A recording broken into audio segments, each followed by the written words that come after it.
Hello and welcome to Economics in One Video. In this video, we're going to talk about 3 reasons why a $15 minimum wage is simply wrong.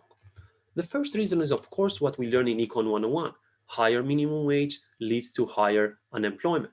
The second reason is we are in economic downturn. I'm recording this in early February 2021, and where businesses are still struggling from what happened with COVID and with lockdowns.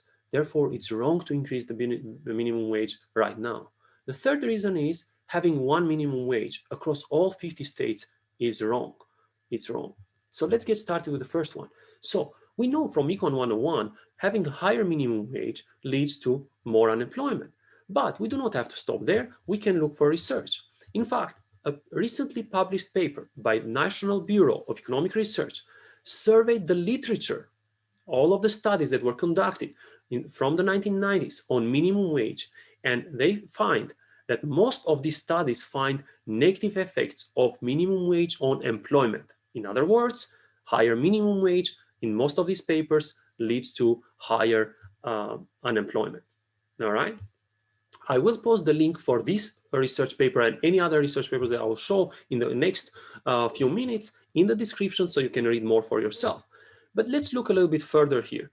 There was a study that was done by the Congressional Budget Office that estimated up to 1.3 million jobs will be lost if we increase the minimum wage to $15 an hour by 2025. What's interesting here is that this study was conducted in July 2019. That was before COVID. So we should expect many, many more people to lose their jobs given the situation that we are in now. We'll talk more in just a moment on this. Now, this study does find that 17 million people will benefit from this, but if you read carefully, you'll find that most of these people are not the people who are trying to actually help with minimum wage. And lastly, we should not ignore the long-lasting effects of minimum wage. For example, another study published recently by National Bureau of Economic Research finds that teenagers who face minimum wage in their teenage years, even in their late 20s, they work less and they earn less. So there are long-lasting effects of minimum wage. And that's why we should be very careful. And I argue in this video that we shouldn't increase the minimum wage to $15 an hour. That's reason number one.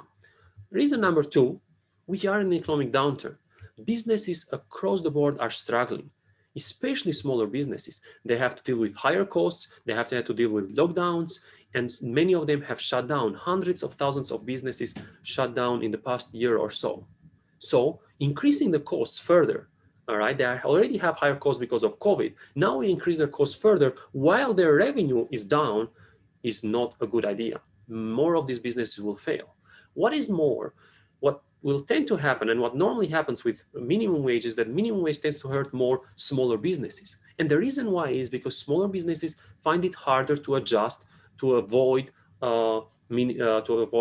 higher labor costs. For example, I took a picture recently when I was shopping at Costco. Costco now does no longer have a cashier if you want to order food there. They have this machine where you can go and select your order, and then they'll prepare your order without meeting a cashier at all. You simply go and pick up the order there. So Costco can afford this, investing in these types of machines, investing in other capital that will avoid labor, that will avoid higher labor costs. But smaller businesses find it much harder to do this, and therefore they will struggle more. What is more, a lot of these smaller businesses, a lot of these bigger businesses have already increased the wages that they pay to their employees. For example, Amazon already pays $15 an hour for all of their employees. That is the reason why recently Amazon has been pushing for a $15 minimum wage. It doesn't affect them. It will affect, however, their competitors, and it will hurt their competitors. So Amazon will gain even more market share, all right? And who is it going to hurt most? Most likely it's going to be smaller businesses, all right? So if we increase minimum wage to $15 an hour during a downturn, we're going to have devastating effects on smaller businesses, and you'll very likely see many, many fewer of these smaller businesses in the economy. The last reason is having one minimum wage for all 50 states is simply wrong. The current minimum wages at the state level are the ones that you see now here in the screen.